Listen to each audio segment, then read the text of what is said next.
सर्वेश तिवारी परत में कभी लिखा था कि लड़की यह तय करती है कि उसके पिता अपने गांव में कितना सर ऊंचा करते में इन्होंने लिखा कि प्रेम यदि छल और जिद से रहित हो तो आनंद की परम दशा तक पहुंचा देती है। अखिलेंद्र भैया का कंफर्म हो गया है, अखिलेंद्र मिश्र का संगीत वाले सत्र में हमारे साथ भरत शर्मा के 50 बड़े चेहरे होंगे जिन्होंने अपनी जगह बनाई है हिंदी साहित्य सम्मेलन वाले सत्र में भी हमारे साथ 20 बड़े नाम होंगे। तो ये हमने एक 4 साल में ही एक लंबी यात्रा। अगर मैं साहित्य की बात करूं, आप जिधर संकेत कर रहे हैं मैं समझ रहा हूं, अगर भोजपुरी साहित्य की बात करें तो अभी भी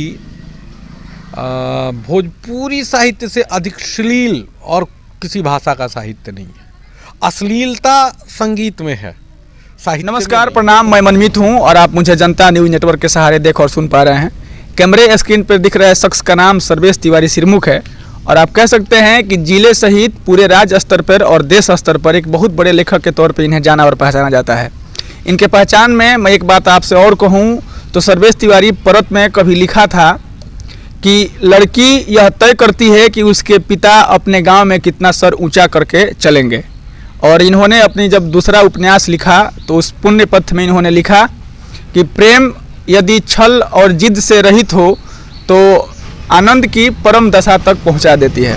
ये वही सर्वेश तिवारी हैं जो गोपालगंज जिले के इस धूसर गांव में रहते हुए भी अपने कलम से और अपने लेखनी से पूरे देश भर में अपना पहचान बनाया हुआ है।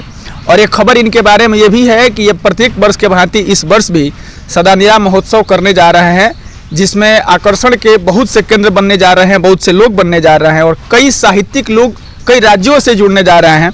विशेष तौर पे हम इस कार्यक्रम से संबंधित इनसे बात करने के लिए पहुंचे हैं कि आखिर वह कार्यक्रम किस परिप्रेक्ष्य में हो रहा है, कब हो रहा है और किन किन तैयारियों के साथ ये लोग उस कार्यक्रम को कर रहे हैं। सबसे पहले तो मैं सर्वेश तिवारी सिरमुख का अपने चैनल में स्वागत करता हूँ। बहुत बहुत धन्यवाद मनमीत, और आपके सारे दर्शकों को बहुत बहुत धन्यवाद, प्रणाम। सदानीरा महोत्सव से संबंधित मेरा पहला सवाल रहेगा, चूँकि आपके यहाँ यह जो कार्यक्रम हो रहा है मुझे लगता है कि 5-6 वर्षों से हो रहा है। आखिर यह कार्यक्रम इस जिले में करने का क्या उद्देश्य है? ये चौथा साल है हमारा मनमीत, और हम लोगों ने 17 में शुरू किया था। इस तरह के आयोजन की नींव हम लोगों ने 17 में डाली थी। बीच में कोविड में हम 2-3 साल रुक गए। हमने वो 4 शिक्षक मित्रों ने सोचा कभी कि अपने ज़िले में भी साहित्यिक आयोजनों की एक परंपरा शुरू करते हैं। हमारे यहाँ इसकी कमी हम लोगों को लग रही थी कि हमारे यहाँ हर साल होने वाले साहित्यिक आयोजनों की संख्या नहीं है, कम है। तो हमने 17 में प्रारंभ किया और 17 में हम लोगों ने कवि सम्मेलन गोपालगंज में करवाया था। फिर लगा कि नहीं, थोड़ा सा कुछ विमर्श के सत्र होने चाहिए, कुछ समाज के आवश्यक विषयों पे हम बात करें और उन मुद्दों पे बात करें जिन पर साहित्य जगत में चर्चा नहीं होती है, जिन पे कम बातें होती हैं। उन विषयों पे लिखने के लिए खुद भी और अपने परिचित लेखकों से और उसकी भी शुरुआत की जाए। उन विषयों पर जो अब तक जिन पे बात कम होती है या नहीं होती है उस पे बात हो। और जो साहित्योत्सव का एक लिटरेचर फेस्टिवल का जो कॉन्सेप्ट है, जो बड़े शहरों में दिखता है, जयपुर, इंदौर, भोपाल, दिल्ली, गोरखपुर, तो उसको बड़े शहरों से थोड़ा सा हम गांव में भी लेके आएँ, गांव में भी उस तरह की शुरुआत करें। और मनमीत, आप देख रहे हैं तीसरा या चौथा आयोजन है हमारा, लेकिन चौथे आयोजन में भी हम ठीक ठाक स्थिति में खड़े हैं आज।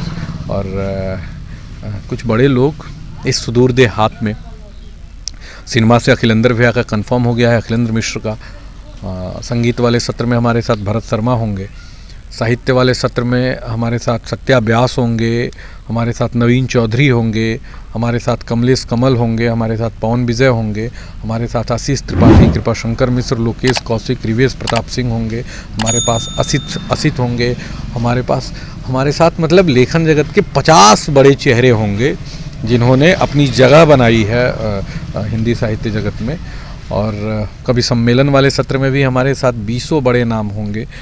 तो ये हमने एक 4 साल में ही एक लंबी यात्रा तय की है और अच्छा लग रहा है।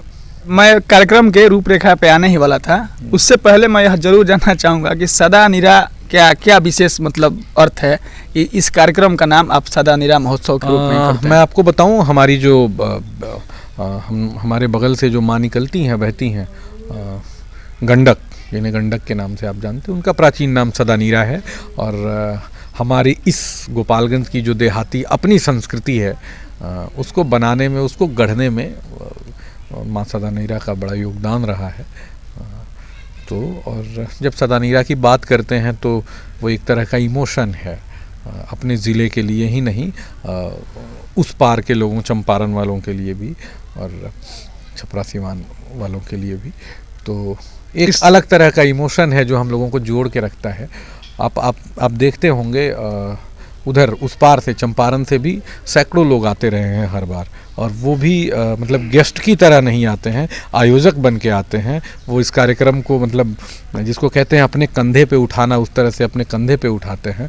तो ये हम लोगों को जोड़ने का काम जो हमेशा से नदी करती रही है, इसीलिए हमने अपने आयोजन का नाम सदानीरा उत्सव रखा। अब तक के बातचीत में हम लोग यह समझ पाए कि सदानीरा महोत्सव जो पिछले 4 सालों से चल रही है, उसमें देश के बड़े नाम और बड़े लेखक और कवि यहाँ जुट रहे हैं। उस कार्यक्रम की रूपरेखा में मैंने देखा कि एक परिचर्चा का विषय रखा गया है कि भोजपुरी जगत में नवाचार कितना सफल और कितना असफल।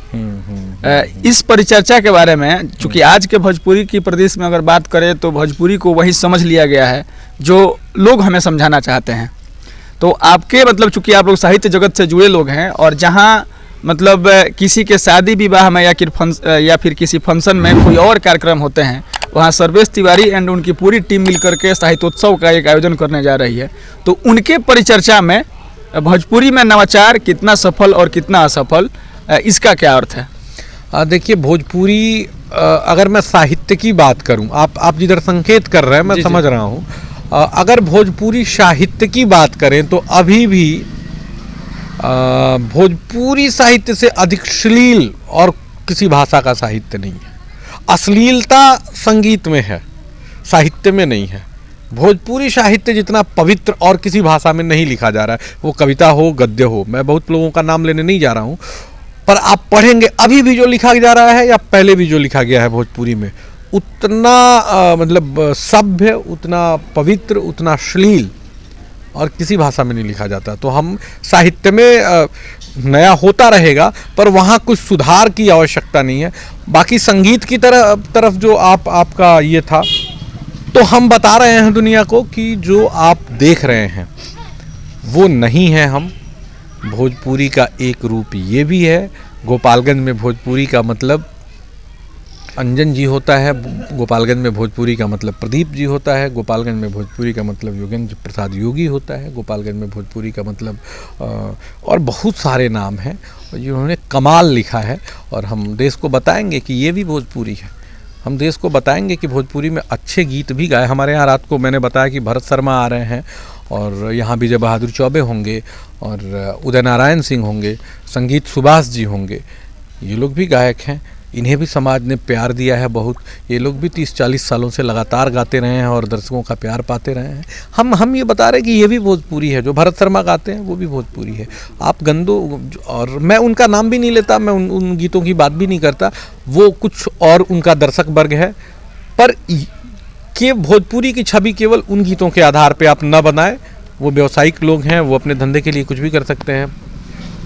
पर हम ये बता रहे हैं कि अच्छा गाने वाले लोग भी थे, हैं और आगे भी रहेंगे। तो आइए हम आपको अच्छे भोजपुरी के अच्छे गीत भी सुनाते हैं, जो आप अपने परिवार में बैठ के और अपनी बेटियों तक के सामने बजा के सुन सकते हैं। आपको शर्म नहीं आएगी। ऐसे गायकों को हम खोज खोज के हर साल लाएंगे। जो यह कार्यक्रम हो रहा है, उस कार्यक्रम में अगर आकर्षण का केंद्र कोई बनने जा रहा हो, तो वैसे जैसे आप बताए कि मतलब अखिलेंद्र मिश्र भी इस कार्यक्रम का केंद्र बनने जा रहे हैं। खबर ये भी है कि आशुतोष राणा भी आ रहे हैं। इसमें कितनी अफवाह है और कितनी सच्चाई है? आशुतोष भैया से मेरी बात हुई है, और उन्होंने फेसबुक पोस्ट लिख के भी बताया था सबको कि मैं आने का प्रयास करूंगा।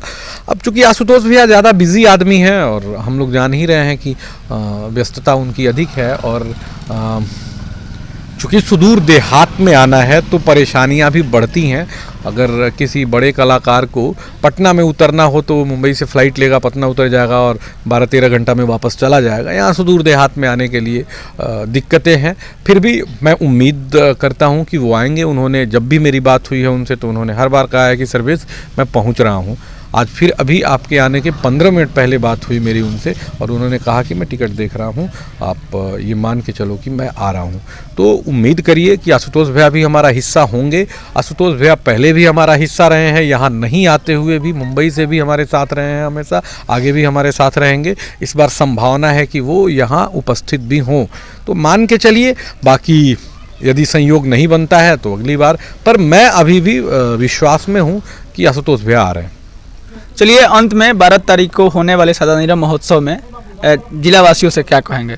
ले आपके आप सबसे निवेदन है कि 12 तारीख को हमारे आयोजन में हमारा नहीं है, इस जिले का आयोजन है और इस संस्कृति का आयोजन है, बल्कि पूरे देश का आयोजन है। आप आएँ, आप अगर आते हैं तो हमें बड़ी खुशी होगी। हम हाथ जोड़ के आपके स्वागत के लिए खड़े हैं। आप आएँ, आप हमारा हिस्सा बने, यही इसी निवेदन के साथ नमस्कार। ऐसी तमाम खबरों के लिए आप बने रहिए हमारे साथ। कैमरामैन नितेश के साथ मैं मनमीत। आप देख रहे थे जनता न्यूज़ नेटवर्क, न्यूज़ पल पल, खबर हर पल। धन्यवाद।